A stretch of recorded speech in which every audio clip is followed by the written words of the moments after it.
4 বলে 2 উইকেট। ব্যাটের পর বল হাতেও ঝড় বৈভবের, দেখালেন অবিশ্বাস্য জাদু। ব্যাট হাতে ব্যর্থ হলেও বল হাতে চমকে দিলেন বৈভব সূর্যবংশী। দলীপ ট্রফির ম্যাচে মাত্র 4 বলের মধ্যে জোড়া উইকেট নিয়ে নজর কাড়লেন এই তরুণ ক্রিকেটার।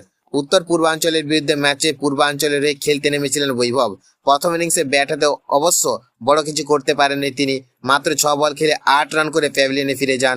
ফলে বৈভবকে নিয়ে হতাশা হয়েছিল ভক্তরা, কিন্তু ব্যাট হাতে ব্যর্থ হওয়ার পর বল হাতে নিজের অন্য প্রতিভার পরিচয় দিলেন তিনি। মঙ্গলবার বল হাতে মাঠে নেমে মাত্র 4 বলের মধ্যে 2টি গুরুত্বপূর্ণ উইকেট তুলে নেন বৈভব।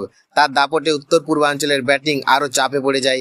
একের পর এক উইকেট হারিয়ে ম্যাচে কার্যত কোণঠাসা হয়ে পড়ে প্রতিপক্ষ দল। উত্তর পূর্বাঞ্চল 43.5 ওভার 120 রান করে 8 উইকেট হারিয়েছিল, অর্থাৎ হাতে ছিল মাত্র 2টি উইকেট। অন্যদিকে পূর্বাঞ্চল ইতিমধ্যে বড় রানের পাহাড় গড়ে ফেলেছিল, ফলে ম্যাচের ফলাফলও পূর্ণ অঞ্চলের দিকে অনেকটাই ঝুঁকে যায়। বৈভবের এই পারফরমেন্স নতুন করে একটি প্রশ্ন তুলেই দিয়েছে। ব্যাটিং এর পাশাপাশি যদি তিনি নিয়মিত বোলিং এ এমন পারফরমেন্স করতে পারে, তাহলে ভবিষ্যতে অলরাউন্ডার হিসেবে জাতীয় দলের দরজা কড়া নাড়ার সুযোগ তৈরি হবে। বয়স কম হলে বৈভব ইতিমধ্যে ব্যাট হাতে বিস্ফোরক পারফরমেন্সের জন্য পরিচিত। এবার বল হাতেও নিজের দক্ষতা দেখিয়ে বুঝিয়ে দিলেন তার প্রতিভার পরিধি শুধু ব্যাটিং এ সীমাবদ্ধ নয়।